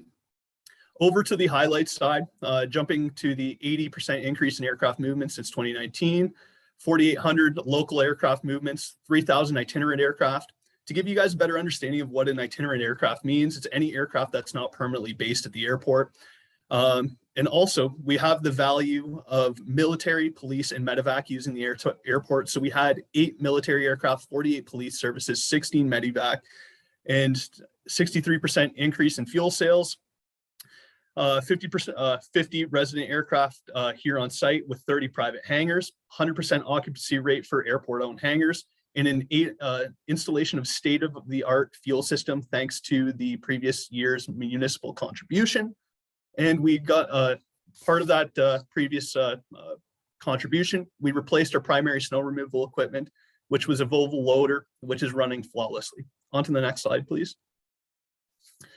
Taking a look at this A330 with an expensive paint job, we're going to be talking about COVID-19. As we're in the middle of a pandemic, we had to cancel 5 events at the airport. That included fly-ins, motorcycle swap with a possible 2,500 attendees. We've closed the terminal building to all public groups, and we've canceled all events and meetings, and we've maintained a heightened cleaning protocol to maintain basic levels of services at the airport. Next slide, please. Majority of our events were canceled last year, but CYE was able to host a safe and fun event for all to enjoy. So we actually laid host to the Upper Canada Open Aerobatics competition, where we had 10 aircraft come in, 30 attendees directly related to this competition. where these individuals stayed within our communities, and we had to scale it back due to COVID restrictions. And it's a precursor for the 2022 national champions planning on being hosted here at CYEE. So on to the next slide, please. Now we're jumping into the budget. Into part of this budget, we're asking for a 2.5% increase just for the to adjust for salaries, cost of inflation, and we tried to make it a responsible budget. Part of our ask, some of the money is going to be spent towards cost to maintain approaches into the airport, which support our emergency services. A zero-turn mower, currently we're using an old residential unit, so we would be looking at upgrading that unit. And an approach review to maintain flight safety at the airport and maintain vegetation heights around the airport. And other than that, we would be also looking to get a new courtesy vehicle as it's at the end of life, and we would be looking to get a truck to support airport operations. On to the next slide, please. Jumping into this slide here, we're looking, so out of the 37,000 people within the three contributing municipalities, and the $140,000 that is provided, it breaks down to $3.72 for an average subsidy. And out of that $3.72, we receive about $3.3 million in economic spinoff, being indirect, direct, and induced. And with that, 30 jobs are contributed out of the airport. All this information was taken from the 2019 Huronia Airport Strategic Development Plan that was provided from the Lumex Group. On to the next slide, please. Over and above the economic development side we've got the community support. GPS approaches were done in 2019 and have been completed to assist with emergency services in low visibility conditions. Pre-work has also been done to maintain approaches for 2022. Jumping to this slide here, 8 military aircraft, 48 police services, 16 medevac. We've also had Raytheon do research and development activities here at the airport. And as mentioned earlier tonight, we had gypsy moth control operations here at the airport. So in the top left corner, you can see we have our search and rescue team. Bottom left is the gypsy moth. Top right, we've got the PC-12 from Orange. Bottom right, we have OPP. Also, some of our frequent users are Hydra One, Coast Guard, and we also have the ability to be an evac site for natural disaster. We have a backup generator, so we're able to supply power in case of natural disaster within our communities. On to the next slide, please. On this slide, we're talking about numerous types of aircraft we see here at the airport. So we've got corporate jet, turboprop, helicopters, and a mix of general aviation traffic, which drives economic development. We are currently limited by our runway length, width, and pavement load rating. The runway is actually the same length as Billy Bishop in downtown Toronto. While talking about that, we were able to, jumping into the photos, we've got a corporate jet in our top left corner, which is a frequent visitor of our airport. Bottom left-hand corner, we have a frequent, an aviation group based out of Ontario called the Trillium Flight Group, which flies to airports all throughout Ontario. In top right corner, we have a turboprop aircraft that was flying people from our community into northern communities in northern Ontario. Bottom right, we have another corporate jet, and in the center, we have our beautiful Compass Rose that was completed as of last year. And I would be happy to take any questions going forward.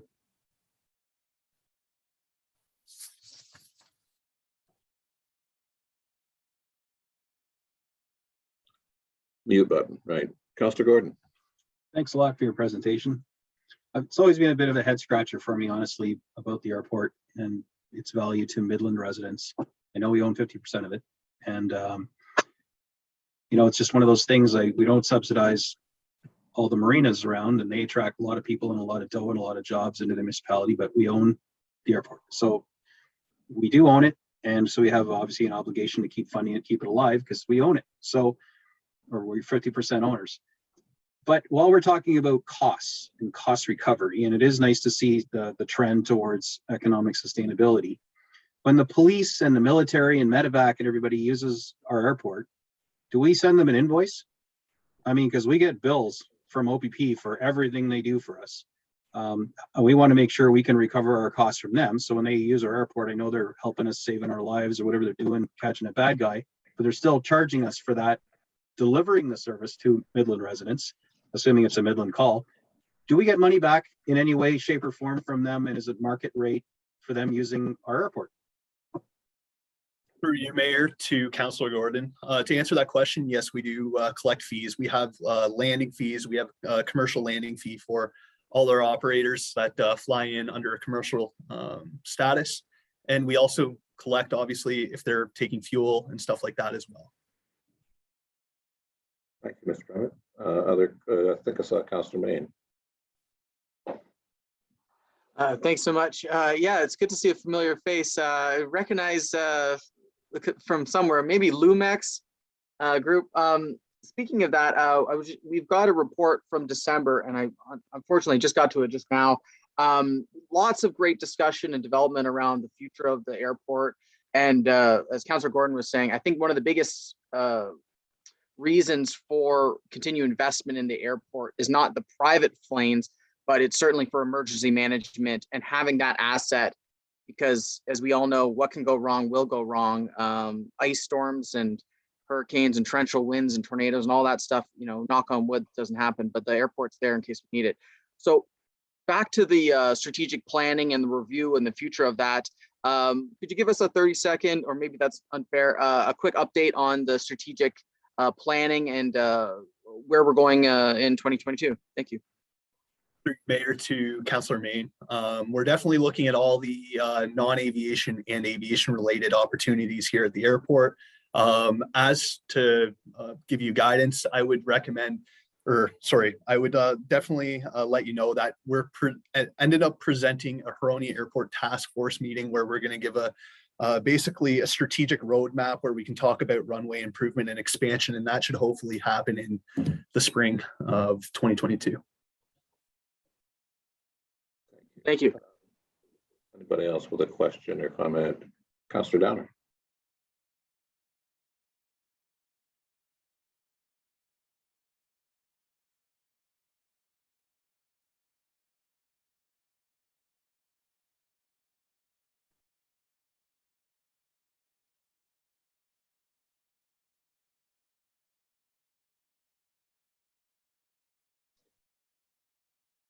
Try pressing the space bar and see if it'll unmute it.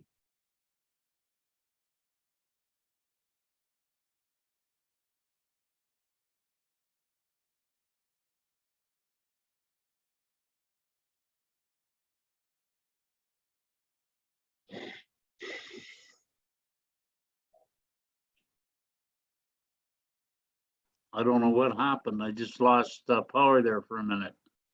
Can you hear me now? Yes, we can. Okay. I'd just like to say I'm very pleased with the way that the airport is progressing. I had the opportunity to sit on it for quite a few years, actually, and it's nice to see that it's making some money and things are being run very well. I'm very happy to see that, and thank you very much for the job you're doing, fellas. Thank you, Councillor. Councillor Olszewski. Thank you, Worship. Zach, I think great job on your presentation. I will take the opportunity to praise the Huronia Airport.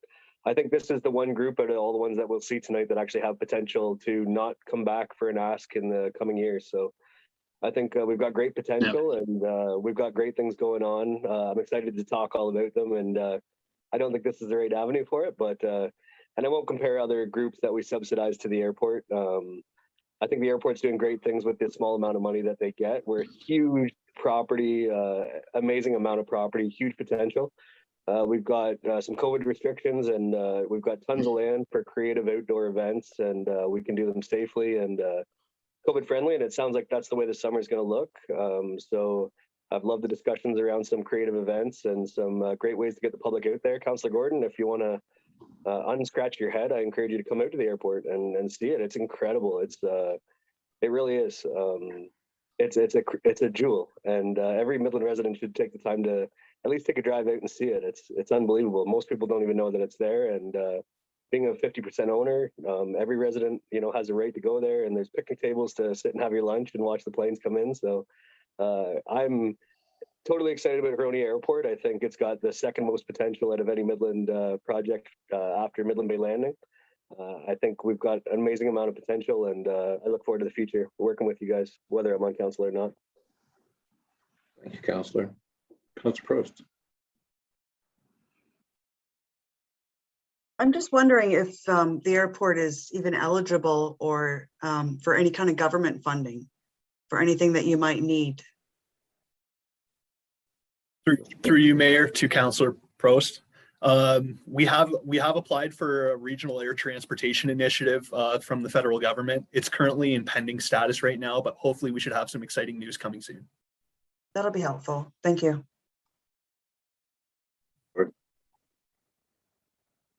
I think I asked this at the Lumex presentation. The last time I was at the airport was a while ago, Councillor Shesky, but I wouldn't mind going back again. I can't remember what the answer was though. With the businesses that are there, and I think the businesses may have changed, new stuff coming, maybe a flight school or some assembly, I can't remember exactly.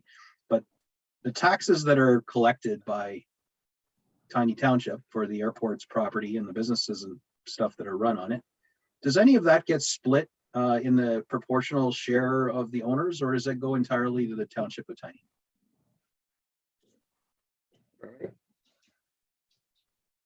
I might have Don hop on to this question for this one, as I don't have the history towards it. Mr. Cooper. Yes, the answer to that question is yes, we pay taxes to Tiny. My recollection is that there's something in the neighborhood of just a little over $10,000 a year. So it's a relatively minor expense for such a big property. I think we get a good tax break, but yes, we do pay Tiny directly for taxes. And I guess your tenants are paying land rents to you, and you're taking care of the taxes to the township. Right. Thank you. Correct. Yeah. Thank you. Any other questions for the folks from the airport? I had an opportunity to sort of delve into the strategic outlook that you put what's the acronym HATS put together, and it's right. It's quite interesting. And the fact that they're federally regulated lands poses some opportunities that aren't necessarily available to other potential business development parks. This became quite clear when with Lake Simcoe Regional. It's of course it's part of SON, and it's got a lot of support from county and the province and so on. But some of the paths that they're going down, I think, will be very informative to the HATS group as they look to move forward as well. I'm certainly looking forward. I'm encouraged that you've got non-aviation potential partners, if you like, looking to occupy space there. It would be nice to see that come to fruition sooner than later. But I'd recommend that council take a look at that document. Councillor Main, do you remember what date that was sent out? Do you have it there? There was an email from Sherry Edgar, and it was forwarded in December 10, 12, something like that. Thank you. So it takes you to a site where there's a whole package of documents that we will be asked to consider.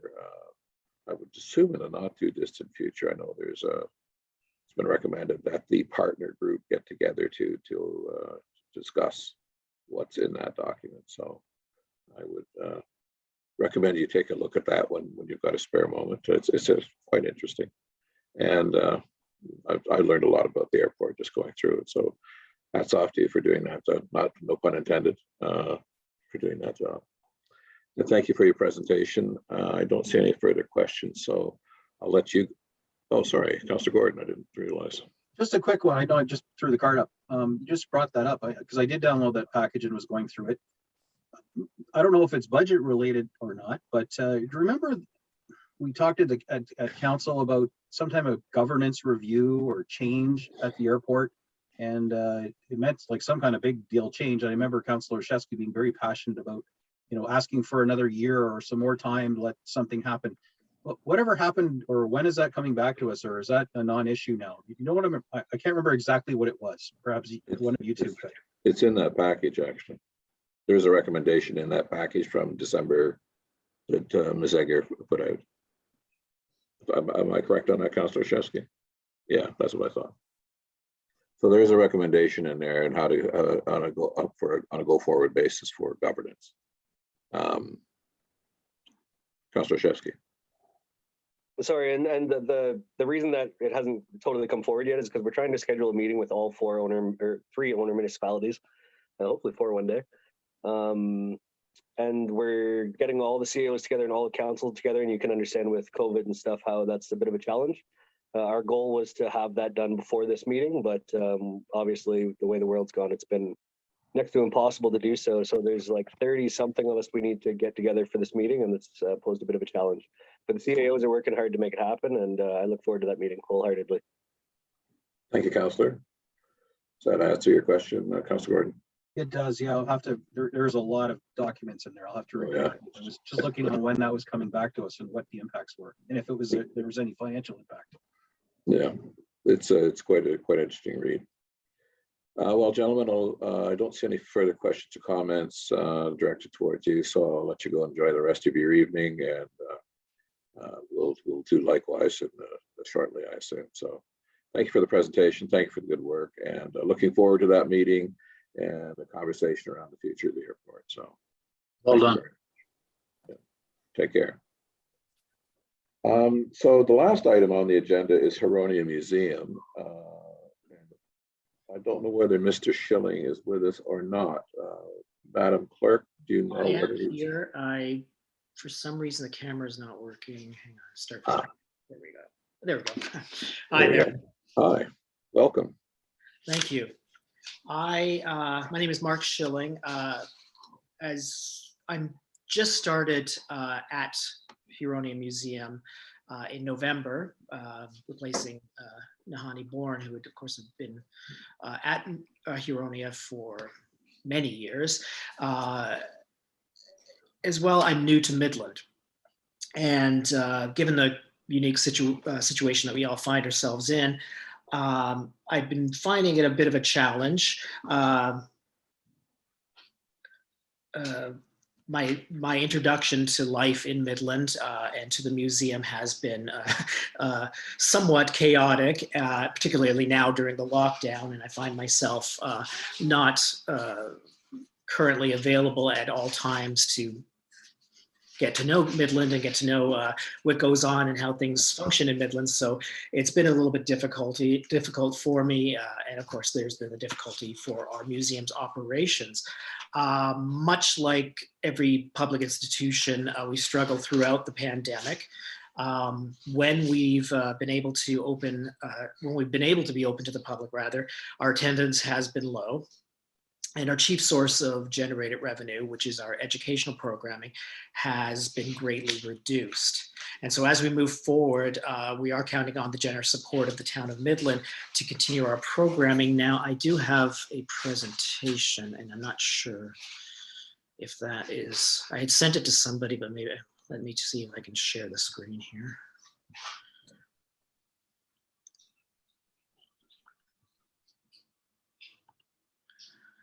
Just let me know if you can see my presentation.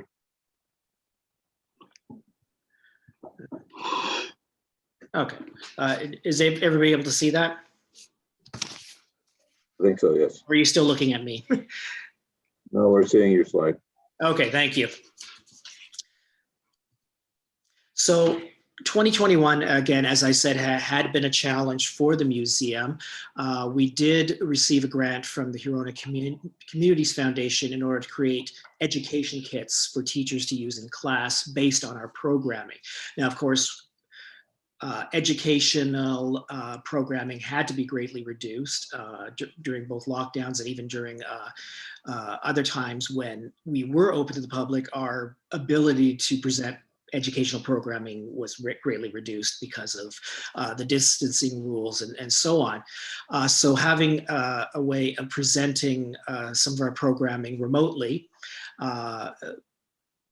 including our First Nations programs, we were able to provide these free of charge to several schools before the shutdown, and hopefully once schools are in operation once again, or rather when students are in physically in classes, we're hoping to bring that forward once again.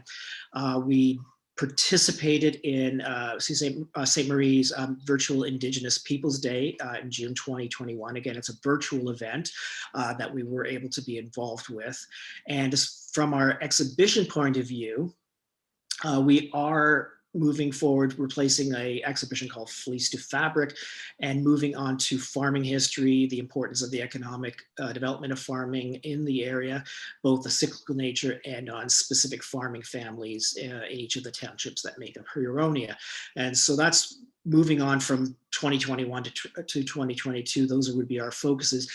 I cannot say at this point how we will be moving forward with education beyond some of these virtual projects that were already in place in 2021. We're hoping if things improve, especially in the summertime, which for Huronia Museum is the prime time for visitors, that we'll be able to open up the spaces, the village, but also our indoor exhibits to both visitors and to educational groups.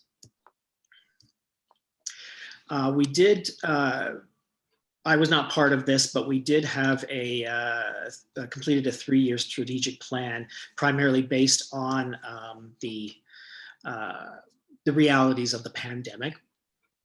So increasing financial, human resource, and organizational capacity, renewing facility and expand capacity to pursue a mandate. Now that one, of course, is a big question mark. The idea of expanding is not really something that we can do anytime in the near future. But that is something that has, from what I understand from my own experiences, catching up to the history of the Huronia Museum, that is something that has been a priority for the future. We will be reviewing our scope and approach to marketing. Again, the marketing aspect of the museum has been rather limited, but that's something that we will be working on, and building strong relationships, of course, with various members of the community, and increase the engagement and participation. Again, right now it's difficult for us to be able to do that. We are a physical space. Much of what we do is for visitors to come and see what we have on offer, and so not being able to do that, we have a web presence. Our staff does a wonderful job promoting our exhibition and some of our online activities, and much of our collection is online. However, I think particularly for historical museums such as Huronia, being physically in the space, being able to see artifacts in person is a very different experience than seeing it online. And so that's something that we hope to be able to bring more people in the near future, providing that the pandemic, of course, gets better and not worse. And so for 2022, we do hope to continue with our programming as we have in the past. And I'm just trying to, oops, I apologize for that. I should not have touched that button. There we go. So we're trying to provide a meaningful museum programming experience for tourists and for the residents of Midland, in an environment that requires the relevant social distancing measures. When we are open to the public, of course, we are at a greatly reduced capacity. We require patrons to be masked, to follow the distancing guidelines, and so on. We're altering strategic plan activities to meet the demands that are being extremely challenged in the tourism industry. Revisit the strategic plan, as I mentioned, to reflect the realities of what's going on. And we will be doing a collections audit. This is something that has been on somewhat the back burner for a while now. And because of the nature, Sorry, I am at home right now, and I have an 8-year-old son, and he's been waiting a long time for me to wrap things up here. So you may hear his voice in the background. So just anyway, so what I want to say, with collections audit, we do have that coming up in 2022, at least in part, which means that we're going to be examining our collections and making it more efficient, particularly our uses of space.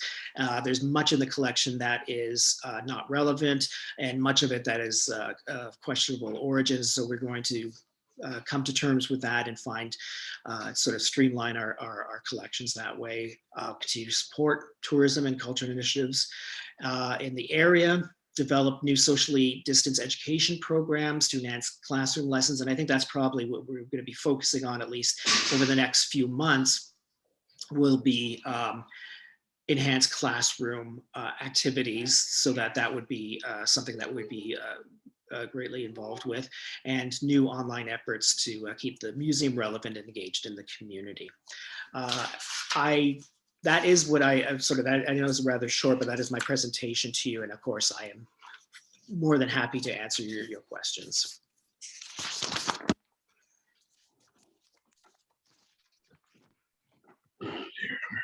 So council, questions for Mr. Schilling? And if you could just unshare your screen there, Mr. Schilling, it would help me in identifying who's got up their hand up for. There we go. There we are. So I have Deputy Mayor Ross, Board, and Councilor Shesty. Thank you very much for your presentation. Welcome to Midland. Thank you. I wish you all the best. Unfortunately, we're all struggling, and I can't imagine what your museum's going through. And I just wanted to thank you for all the hard work and wish you all the best. We appreciate the zero budget over the last few years. It's always nice as a member of council to get that zero. So I thank you for that, but we're always here to help, and we wish you the best. I can't imagine the struggle that you're going through. Everyone today that has made a presentation are dealing with this COVID, as all our residents are. And hopefully at some point we're going to be back to normal, whatever the new normal will be. But I personally, and on behalf of all our residents, welcome to Midland, and all the best to you and your family. We've all been there with the little guy yelling at the background. I have mine are now 18 and 16, but I sure, when I first got into this, I remember, and I see Cody and Councilor Chesty and Councilor Bain smiling. They both have very little ones, and Cody having a baby. So we've all been there, but thanks for the presentation. Good luck.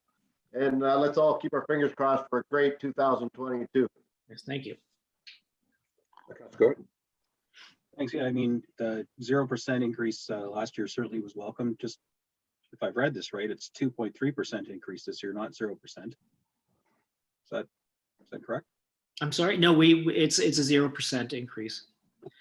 We've been asking for 84,000 at least since 2019 every year. Oh, no, fair enough. I'd rolled my mouse onto the library page by mistake. Okay, yes. My bad. Sorry about that. Yeah. Hey, regardless, you guys do an amazing thing with relatively, minimal expense. However, that being said, again, I'll reiterate, we're faced with blended down 4.82% increase right now, and doesn't seem like there's many places to cut yet. Has there been any thought about seeking funding from our neighboring municipalities? I mean, maybe you already do, I don't know about it, but we obviously share a common history. And after all, this isn't the Midland Museum, it's the Huronia Museum, and encompasses history for all of Huronia with ties to all 4 municipalities. That collaboration, if you could secure some funding from the neighboring municipalities, could fuel expanded services, more exhibits, and more programming. So that's question one. And I have a second one. Okay. Well, to that, thank you. From what I understand, speaking with my predecessor, Hani Bourne, the museum in the past has attempted to ask for funding from other municipalities. And now, again, coming new at this, I don't know the relationships between the various municipalities and how these sort of things function. But my understanding is that even though we represent the larger area of Huronia, because we're located in Midland, it's seen as Midland's museum. And that, I think, I don't know what would be the best strategy from my point of view when seeking out further funding from other municipalities. But I think part of that would be to change that perception that it is strictly a Midland organization and not an organization for the larger region. Because I do agree that we do represent by name, but also I think by our collections, a much bigger area than the immediately in Midland. And I think that is a fair point. I think right now our main sources of funding, other than what we generate ourselves, is from the town of Midland and from the province. And during COVID, we have had some supplemental fundings coming from various government agencies as well. And during the summertime, we get money from Young Canada Works as well to help out students to be employed in the summertime. But primarily our operational budget is covered by the town and by the province. But I would be very interested in approaching other municipalities. Certainly, I think. And when I was asked to present, or not to present, but to send in a request, I was told that we had not asked for an increase in the last number of years, and because I had just begun in my position, I didn't feel it was right for me to then, okay, well, I'm going to ask for 5% more, whatever the case may be, because I don't know the ins and outs of what goes on in the town of Midland and what your budget is and so on. So it didn't seem prudent for me to ask for more than that at this time. As I said, our strategic plan indicates that we seek to grow. We, particularly our physical space, is in great need for upgrading and expanding. Not something that can happen this year, obviously, and certainly we don't within what are the funding that we are currently getting, but certainly any attempts to expand the museum at some later date will require the participation of other municipalities. So yes, certainly that is something I will be looking into as I venture into getting to know the various players in the larger area as well. All right, thank you for that.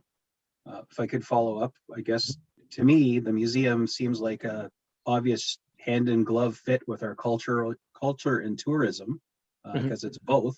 Yes. And we have an active, I don't know if you're part of the meeting earlier, we have an active cultural alliance that's, collectively combining 5 municipalities, including our Indigenous folks that, were here long before us. So that mentality of, oh, it's a Midland thing. I mean, just look at the Huron Airport, it's prime example, right? Yes. So I think any municipalities or other council that played the it's a Midland card on you would be very disingenuous when you look at the collaboration that we're all seeking to do to serve our residents. So that may have been a stumbling block in the past, but I think you're a new face, it's a fresh new opportunity for you. We do have the cultural connection right here in Councillor Cunningham and the economic development. I think there's probably organizations that exist already that bridge those gaps and could probably very quickly dissolve that it's a Midland museum mentality. That's just my opinion, but it is what it is. My second thing you kind of touched on, and that was, what COVID relating funding was available from the province of the feds to help offset the operating losses last year, and how have you applied those against the budget? And I don't know if you answered that specifically, but you did allude to the fact that you did get funding. So kudos to you guys for applying for it. I'm just wondering, how has that helped you stay at zero, or is it going into a reserve somewhere? So far, we're not going into reserves. We received in 2021 $97,000 in government grants because of COVID, and that has gone into our operational funding. From what I understand, talking to our finance person and our treasurer, that we are running fine. We're not we're not making a profit, certainly, but we are not in a deficit at this point. We do have some reserve funding in various capacities that we would only touch in an emergency situation, but we don't find ourselves in that emergency situation at this point. So yeah, the COVID funding was, from what I understand, a blessing, certainly particularly because of the decline in revenue from admissions and from education. So that helped cover those costs. And so, yes, we did receive a substantial amount of money that went into our operation. Great. Thanks a lot, Mark, and welcome to Midland. Thank you. Hopefully I'll get to meet you in the flesh one of these days. I've met a few people here and there that have dared venture into the museum, but of course now there's no way for me to meet anybody, so I can only talk to people through email and getting to know people virtually. So yeah. Councillor Szewski. Yeah, thank you very much. Thanks for your presentation. That's great.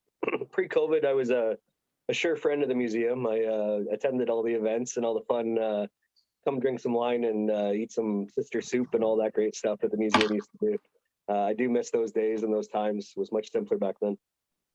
So we're all in the COVID times, and you talked about some virtual programming around the museum and some education. You also said that you'd like to broaden your presence on the internet. I'm curious if you've considered virtual reality, AR, experiences at the museum. Also NFTs. I'm not sure if you're even familiar with the term non-fungible token, but you're in a very I know the term, but I don't know what it is. Yeah, we can have a conversation about that offline, and there's probably not enough time left in this meeting, and I won't drag everybody through something that I'm very passionate about. But you're in a very unique position in that you own too many assets, too many cultural assets, like an amazing amount. And each one of those we have the ownership to, but you have the ability now with the metaverse to sell the digital rights to each one of those assets. So if Snoop Dogg wants one of your paintings on his wall and he wants to give you $5,000 to put one of the Midland Museum paintings on his wall in the metaverse, which I don't know who's familiar and who's not, but the metaverse is the virtual world, and you wear the big goggles and use second things. And but what I'm trying to get at is you're in a very unique position. You've got all these artifacts. You can digitize these and you can sell them online for an amazing amount of money. Right now is a huge bubble of purchases going on in the metaverse. People are building residences. People are buying and selling real estate in the metaverse for hundreds of thousands, millions of dollars. There's crypto punks. They're very small cartoons selling for millions of dollars at a time. You have physical assets, and there's fans from all around the world that travel to Midland to see these paintings, to see these displays and all these things. You have the opportunity to put these all on the internet and bring this stuff to them. I'd love to have a half hour with you through Zoom to discuss it further, but yes, you sit on a very unique opportunity here, and it's something that I originally planned on bringing to Midland budget. I was going to ask for $25,000 to do some Midland-centric NFTs and some crypto integration, so people can pay their bills with Bitcoin if they so choose. But I'm going to withdraw that request because of the climate and the times. Yeah. I feel it's inappropriate to try and push my my hobby on the town at this time. And but I would love to talk to you more about it. And I think you're in a unique position to flourish in this unique time. And maybe we can get some art up on Drake's wall, or Mark Zuckerberg might want, something, one of our artifacts. So just something to think about. And well, yeah, definitely. I mean, to your first point about virtual reality and other kinds of enhanced experiences, it would be wonderful to be able to do that, even like for the village, to be able to provide those kinds of virtual tours. Right now, our main stumbling block would be the capital to be able to set it up, and frankly the know-how at this point. We don't have any staff members that could do that. We would have to seek someone outside of our current employer, but certainly I do know, coming from, I have a background in art history, so my understanding of museums comes through art, and I do know that kind of the governments are excited to fund that kind of thing. So if as a special project somewhere in the future, that would be something to look into because the federal and the provincial governments, one thing they like to throw money at, it's technological experiments and that sort of thing. As for your other thing about NFTs, it's interesting. My only concern, and again, this will probably have to come up in a separate conversation, is the rights to the various artifacts. We, of course, the paintings that we have and other artworks, most of the artists are deceased, but they have estates. And so there's a gray area of who owns the rights to that. And then, of course, our First Nations works, our artifacts, that would be a huge issue that we would have to resolve before we started selling digital rights to things. But it's a great idea because I mean, from what little I understand about that world, there is great opportunities for funding. And I could see how this could help any number of not-for-profits because it's money, and there's people out there with that money, and certainly if that was possible even to do for one piece just to sort of see how it works. So yeah, I would welcome that conversation that we could have in the future. Yeah. Sounds like the two of you have got a future together here. Yes, that's great. Councilor Main. Thank you. First comment was, I just love the gift shop. There's always some amazing stuff to get at the gift shop. But secondly, I also wanted to mention the fact about digitization of some of the artifacts. And I know that was brought up with Nahanni over many years. And again, it always came down to funding. So if you have more shillings, I guess you could say, you could do more of this stuff. And so Indigenous artifacts, there's great interest in that. The Wendat, they're only one phone call away in Quebec City to get permission or whatever. And if you're talking about community outreach and engagement, the library is a partnership with the Makerspace to do 3D scanning and then 3D printing. That would be really fun. But I think the other thing that we're sitting on, the Huroney Museum, which is an incredible asset, is the Group of 7 works. Yes. And the sketches and things like that. And a lot of that is cataloged, but it's not for view and for visibility. And I think that would drastically increase the online presence and would be some additional digitization of some of the artifacts and pictures and drawings, or even 3D models of those big boats that we have, all the Glen this is in the Glen that's. So I know it's contingent on funding. And so hopefully we'll be able to tap into something along those lines. But again, that's a suggestion for you about how to do a little bit of outreach engagement with some amazing stuff that we have that's not necessarily readily available to the public. So thank you for that. Yeah, thank you. And yeah, just to quickly mention, yes, I mean that when I was investigating this position and saw the Group of 7 works and some contemporary works from First Nations artists, it was amazing that we had that collection, but there's not much of a presence of it. And yes, it should all be online. It's particularly stuff that is public domain at this point.